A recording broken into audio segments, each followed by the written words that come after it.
UNTV News Worldwide.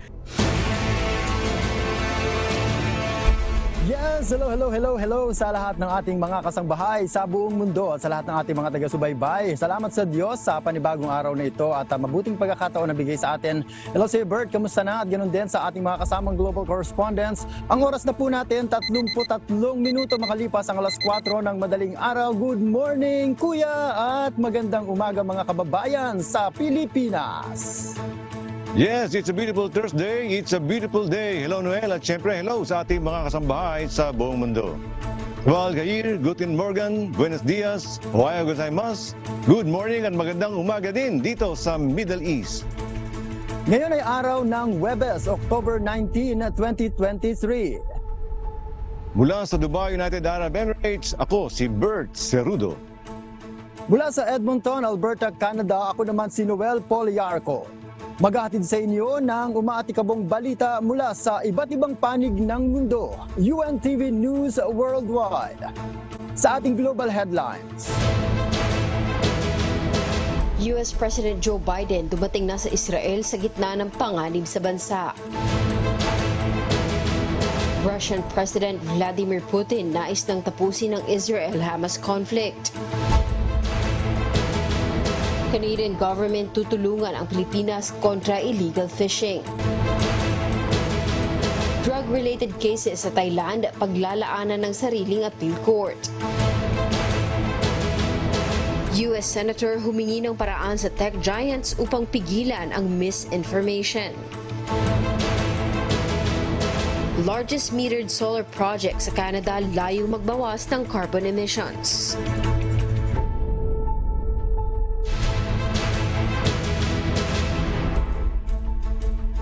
Una sa ating mga umaatikabong balita. Dumating na si US President Joe Biden sa Israel upang makipag-usap sa mga Israeli officials. Ito ay sa gitna ng mga panganib na maaaring kaharapin sa bansa. Ito ang umaatikabong balita ni Erica Luzong. Nagkita na si US President Joe Biden at Israeli Prime Minister Benjamin Netanyahu sa Israel kahapon. Layo nitong ipakita ang pakikipagkaisa ng Estados Unidos sa Israel at mapag-usapan pa ng dalawang leader ang mga susunod na hakbang na kailangang gawin. Lubos naman ang pasasalamat ni Prime Minister Netanyahu kay President Biden. Thank you, Mr. President. Thank you for standing with Israel today, tomorrow, and always. Matapos sa Israel, magtutungo dapat si President Biden sa Jordan, subalit nakansela ito matapos ang pagsabog ng isang ospital sa Gaza City. Hinihinala ng una na ang Israel ang nagpadala ng rockets sa ospital, subalit mariin itong itinanggi ng Israel Defense Forces o IDF. Naglabas ng ilang mga video ang IDF kung saan napakitang pumalya di umano ang ilang rockets ng Hamas at naging dahilan ng pagsabog ng ospital. Sumabog ang Al-Ali Arab Hospital na naglingkod bilang isang ligtas na lugar para sa libo-libong residente na umalis mula sa kanilang mga tahanan sa Gaza City upang makatakas sa matinding bakbakan ng Israel at Hamas sa syudad. Dito nasawi ang nasa 500 tao na karamihan ay mga babae at mga bata. Erica Luzong, UNTV News and Rescue. Diyos ang aming sandigan, serbisyo publiko ang aming pinahahalagahan.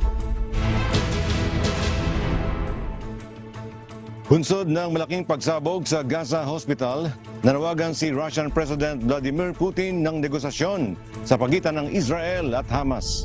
Pahayag ni Putin, nais na nitong tapusin ang Israel-Hamas conflict. Ito ang umaatikabong balita ni Axis Salem. Matapos ang pakikipag-usap ni Russian President Vladimir Putin kay Chinese President Xi Jinping, ipinahayag ni Putin ang pagnanais nitong matapos na ang sigalot sa pagitan ng Israel Army at Hamas movement. Tinawag ni Putin ang pagsabog ng isang ospital sa Gaza na malaking sakuna na kumitil ng daang-daang tao. Sinisisi ng Palestinian ang Israel sa naganap na airstrike sa Al-Ali Al-Arabi Hospital sa Gaza. Ngunit pahayag ng Israel, Ang pagsabog ay dulot umano ng bigong rocket launch na inilunsad ng Palestinian militant group.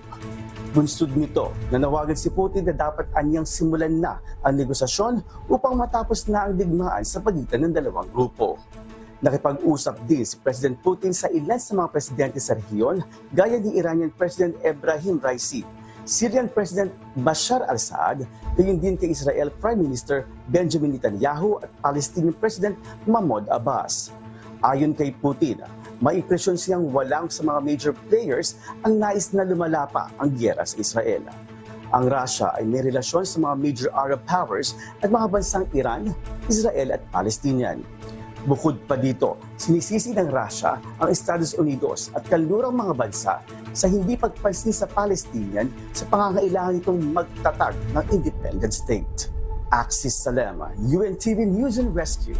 Diyos ang aming sandigan, serbisyo publiko ang aming inahahalagahan. Nagkasundo ang pamahalaan ng Canada at Pilipinas upang sugpuin ang illegal fishing sa Manila gamit ang Vessel Tracking System Canada. Ito ang umaatikabong balita ni Crez Pugaban.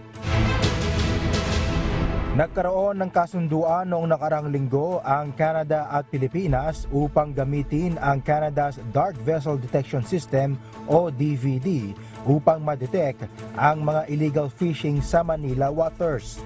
Gagamit ang nasabing system ng Automatic Identification System o AIS upang ma-report ang illegal, unreported at unregulated fishing sa Pilipinas. Nilagdaan ang kasunduan ni Philippine Ambassador Maria Andrelita Austria at Assistant Deputy Minister Adam Burns ng Program Sector of Canada's Department of Fisheries and Oceans o DFO. Ang kasunduan ay makakatulong sa pinaghihinalaang illegal fishing activities di umano ng China sa Pilipinas ayon sa Department of Foreign Affairs. Cres Fugaban, UNTV News and Rescue, Canada. Diyos ang aming sandigan, serbisyo publiko ang aming pinahahalagahan. Planong magtatag ng bagong Court of Appeal ang Thailand government. Ito ay upang matugunan ang malaking bilang ng narcotics at drug-related crimes sa bansa. Ito ang umaatikabong balita ni RK Lorca. Upang mas mapabilis ang proseso ng pagresolba ng lumalaking bilang ng narcotics cases sa bansa, plano ng Thai government na magtatag ng dedicated Court of Appeal para sa mga drug-related crimes. Mahigit 85% ng pagkakakulong sa Thailand ay bunsod ng ipinagbabawal na gamot at drug-related crimes. Layon ng pamahalaan na mabawasan ang porsyentong ito sa pamamagitan ng pagbibigay prioridad sa pagsamsam ng mga drug assets ng mga drug networks. Ang initiative na ito ay matapos ang pagpupulong ni Deputy Prime Minister Somsak Tepsutin at ng newly appointed Supreme Court President na si Anushya Shewitsopon. Ayon kay former Justice Minister Somsak, ang paraang ito anya gaya ng acceleration ng pag-freeze sa mga drug assets ay mabisa at proven effective kaya marapat na mas mapaigting. Samantalang nasa 7.6 million methamphetamine pills naman ang nakumpiska ngayong linggo sa isa umanong drug house sa isang residential village sa northern part ng Thailand na nagkakahalaga ng 300 million baht o katumbas ng 470 million pesos. Sa tulong ito ng pakikipag-ugnayan ng mga residente sa mga pulis. Umaasa ang mga opisyal na sa tulong ng panukalang ito ay mas mapapabilis ang usad ng apil ng mga bilanggo sa korte. RK Lorca, UNTV News and Rescue, Thailand. Diyos ang aming sandigan, serbisyo publiko ang aming pinahahalagahan. Hinihintay ng isang senador ang paliwanag ng mga tech giants kung papaano mapipigilan ang pagkalat ng misleading information sa mga social media platforms. Nais alamin ng senador ang best moderation practices na ginagawa ng mga kumpanya. Ito ang umaatikabong balita ni Kath Carriedo. Nanghihingi ng impormasyon si US Senator Michael Bennet sa tech giants tulad ng Meta, X, TikTok at Google kung paano nila napipigilan ang pagkalat ng maling impormasyon kaugnay ng girian sa pagitan ng Israel at Hamas sa kanilang platforms. Ito ay sa gitna ng pagdami ng di-tunay at misleading na content sa mga social media sites na may milyon-milyong views.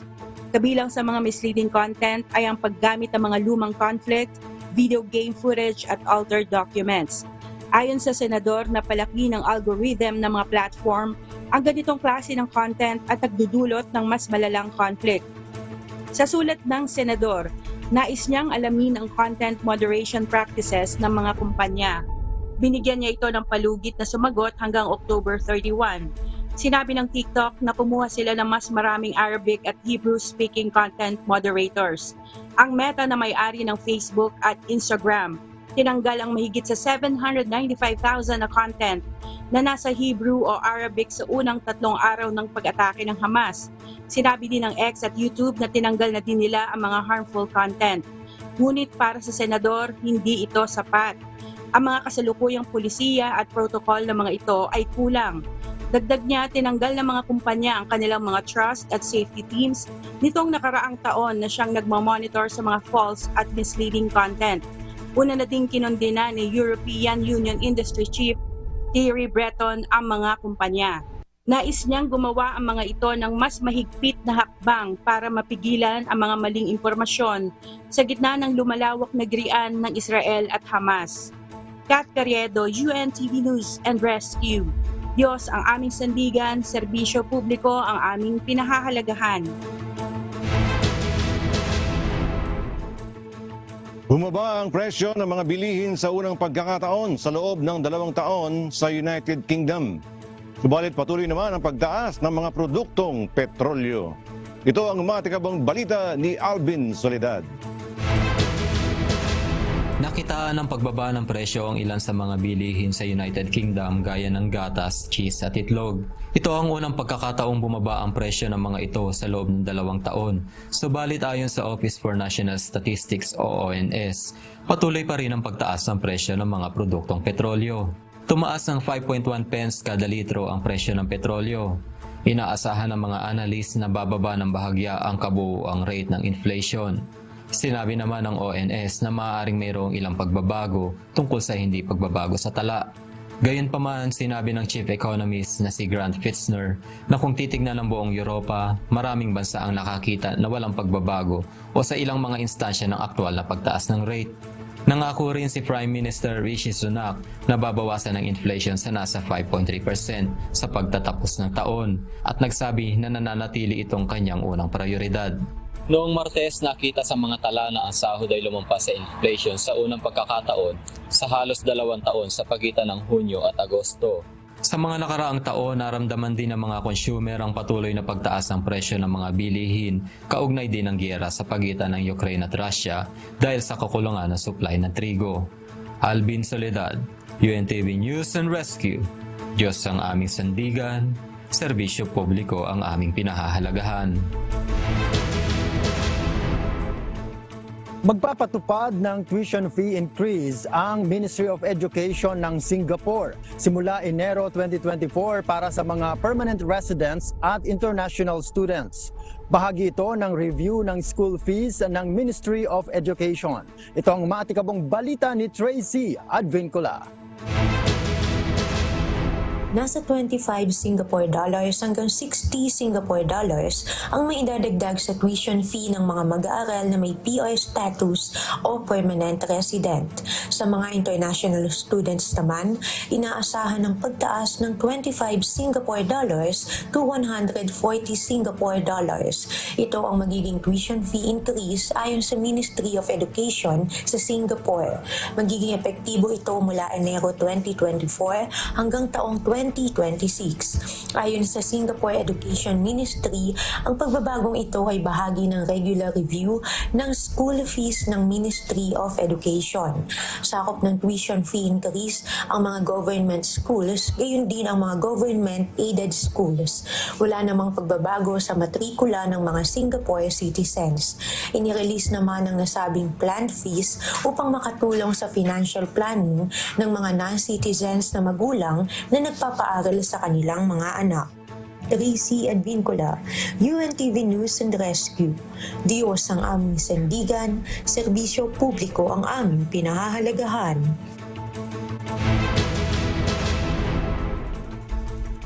Nalampasan na ng sweldo ang inflation rates sa bansang UK. Samantala, nag-anunsyo ang US ng bagong restrictions sa microchips na pinapadala sa China. Ito ang umatikabang balita ni James Bontuyan. Nalampasan na ng sweldo ang inflation rate sa UK sa unang pagkakataon sa nakalipas na 2 taon. Sa pagitan ng Hunyo at Agosto 2023, tumaas ang average pay ng worker sa bansa ng 7.8% habang 6.7% ang itinaas ng presyo ng goods and services. Ngunit hindi pantay-pantay ang pagtaas ng sweldo at presyo ng mga produkto. Mas malaki ang naging pagtaas para sa mga nagtatrabaho sa finance at business services at maaaring mas mataas ang pagmahal ng presyo ng housing at energy bills. Subalit posibleng hindi magtagal ang ganitong sitwasyon dahil maaaring taasan ng Bank of England ang interest rates upang hindi masyadong tumaas ang inflation. Samantala, tumigil na ang Estados Unidos sa pagbebenta ng pinaka-advanced na chips nito sa China. Sa bagong restrictions mula sa Biden administration, kasama dito ang 2 made-for-China chips ng NVIDIA. Hindi natuwa ang ilang US companies dahil mababawasan ang kanilang customers at hindi rin ito makakatulong sa US sa mahabang panahon. Ayon sa Semiconductor Industry Association, na kinakatawan ang 99% ng US semiconductor industry sa revenue, masyadong malawak ang bagong mga patakaran at maaaring mapasama pa nito ang US semiconductor industry. Nagkaroon na rin ng concerns patungkol sa resource nationalism dahil sa nangyayari sa pagitan ng US at China patungkol sa microchips. James Bontuyan, UNTV News and Rescue. Diyos ang aming sandigan, serbisyo publiko ang aming pinahalagahan. Punta naman tayo dito sa Canada. Construction ng largest metered solar project sa North America sisimulan na sa Canada. Ang 2 project na ito ay makakatulong sa pagbawas ng fossil emissions sa bansa. Mula sa Calgary, Canada, may umatikabang balita si Imelda Andrada live.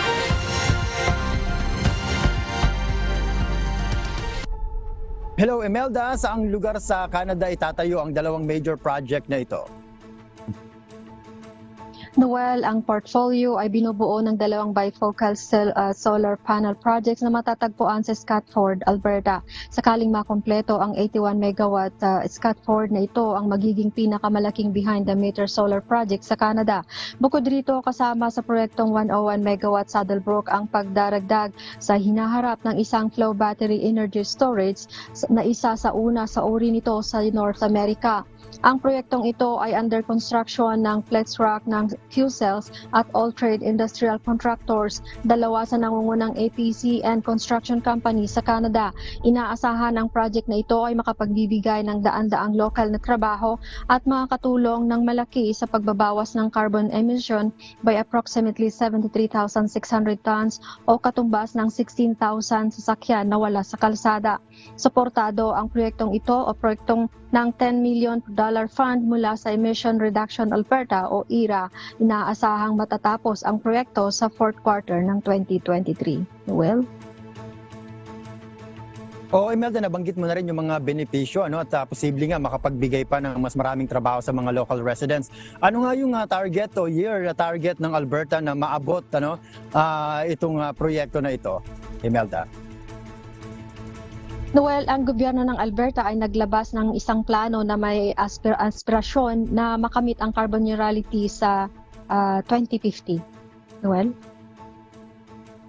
Alright, sige, maraming salamat Imelda Andrada mula sa Calgary kung saan nakabase ang pangalawa sa pinakamalaking oil producer sa bansa, ang Suncor Energy.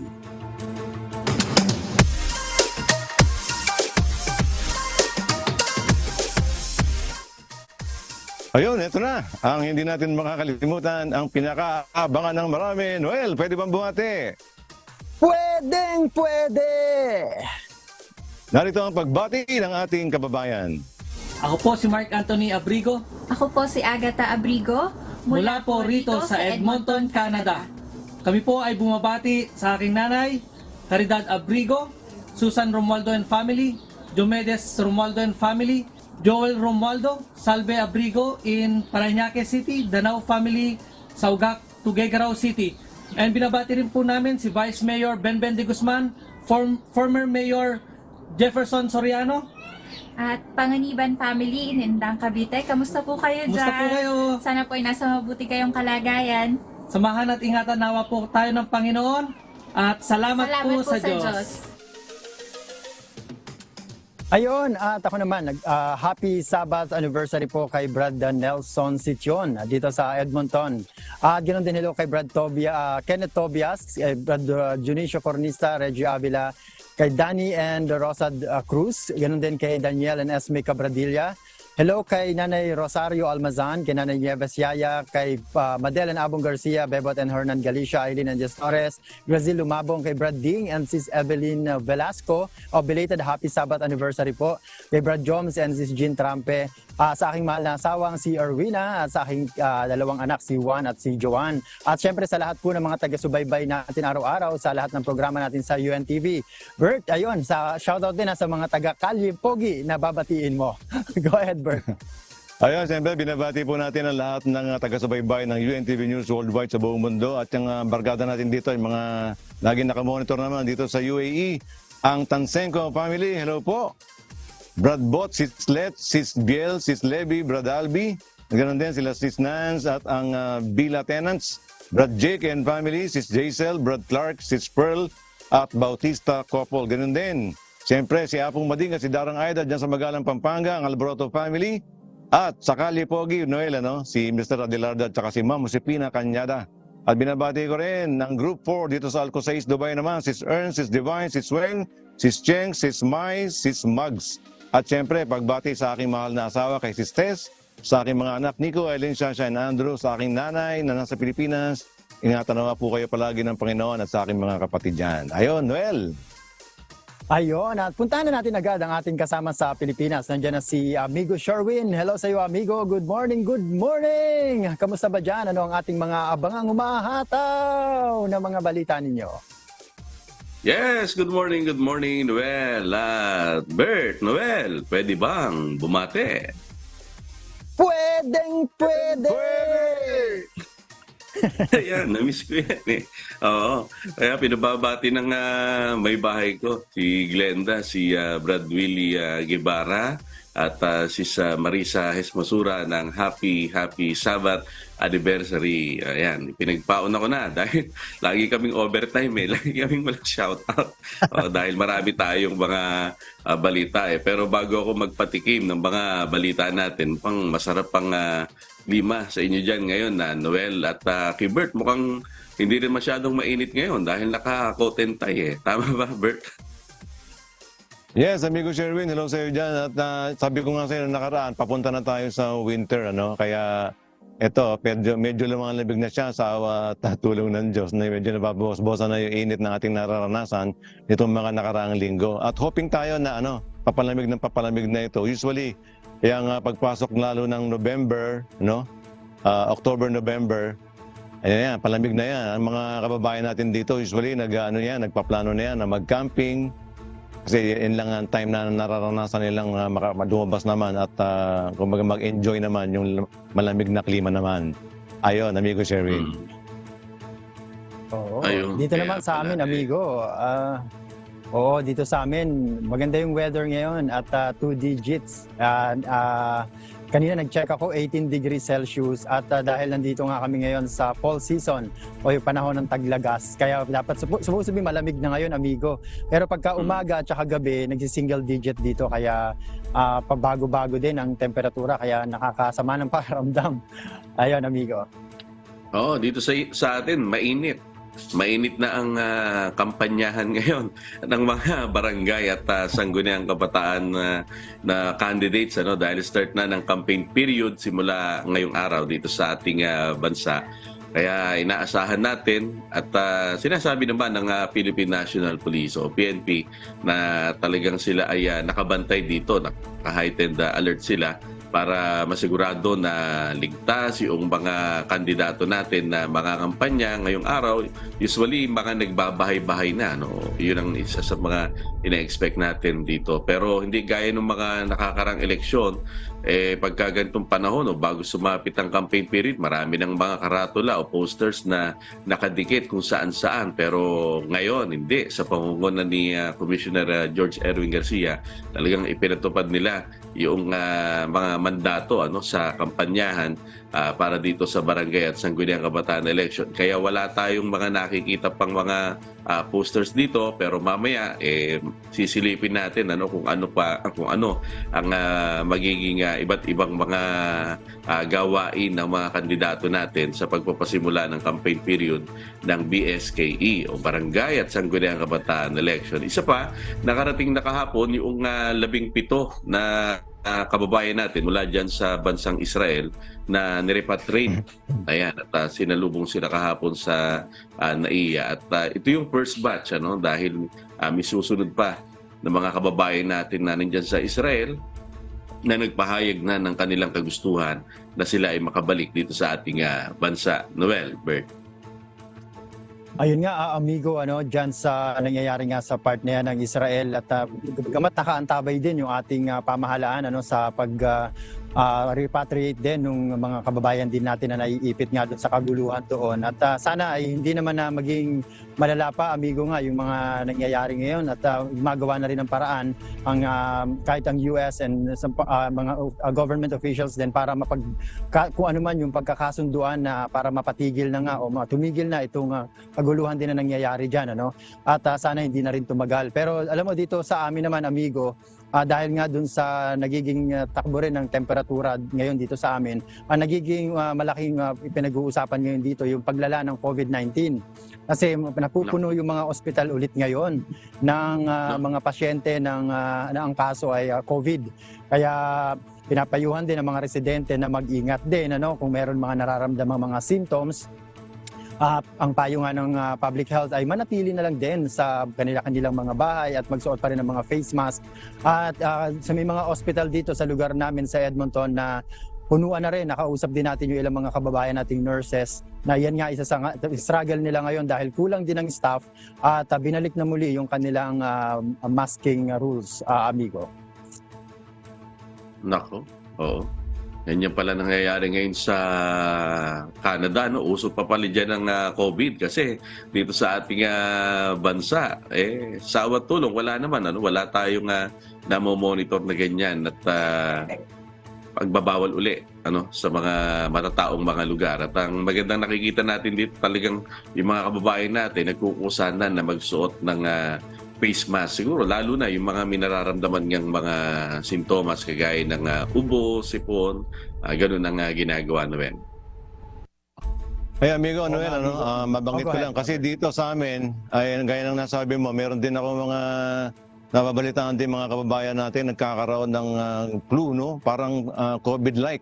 Although hindi naman sila nagpapacheck up, pero sabi nila mas matindi pa nga Kung nagkaroon sila ng COVID before, pero itong kanilang naranasan daw ngayon, para mas malala pa dun sa COVID na kanilang naranasan, Kaya nga dito ay nagpapaalala rin tayo sa ating mga kababayan na yung ganyang nabamagin na ni amigo, nag-ano uli kami, balik kami rin sa pagsusuot ng face mask pagka tayo ay nagkakasama-sama sa gatherings at saka yung pag-check ng kanilang temperature, pagka may lagnat na, hindi na namin pinagpapahinga na namin sa bahay, huwag na muna lumabas.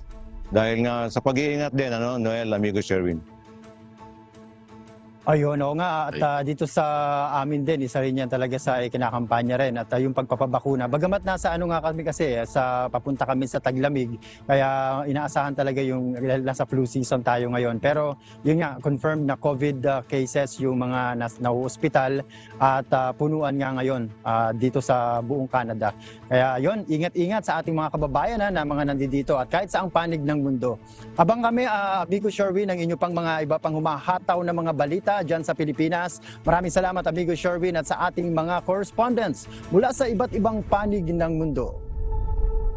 Mga kasambahay, kung meron kayong hindi napanood na balita o nais niyong muling tunghayan ang UNTV News Worldwide, Maaari niyo po itong balikan sa aming mga official social media account. I-like at i-follow lamang ang UNTV News and Rescue Facebook account at i-click ang subscribe button sa UNTV News and Rescue YouTube channel. Mapapanood nyo rin po rito ang iba pang news programs ng UNTV, pati na ang iba pang video ng nag-iisang public service channel.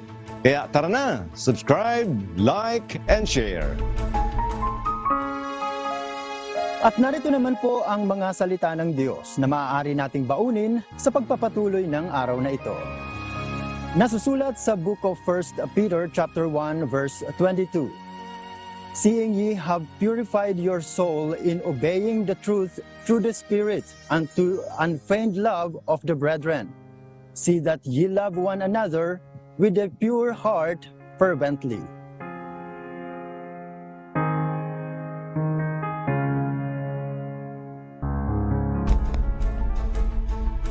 Amen. Salamat sa mga salita ng Diyos na may kapangyarihang mapagbago ng ating pag-iisip at ng ating mga pananaw. At sa ating mga kasambahay, lagi po natin lalakipan ng panalangin ang ating bawat paggawa. At yan po ang mga umatikabong balita sa iba't ibang panig ng mundo ngayong umaga ng Huwebes, October 19, 2023. Susunod na ang programang Hataw Balita Pilipinas sa UNTV at sa UNTV Radyo La Verdad 1350. Mula rito sa Dubai, United Arab Emirates, ako si Bert Cerudo. Sa ngalan ng lahat ng bumubuo ng UNTV News and Rescue at ng UNTV Radyo La Verdad 1350, mula naman sa Edmonton, Alberta, Canada, ako po si Noel Poliarco. Dito sa UNTV at sa UNTV Radyo La Verdad 1350, Diyos ang aming sandigan, serbisyo publiko ang aming pinahahalagahan.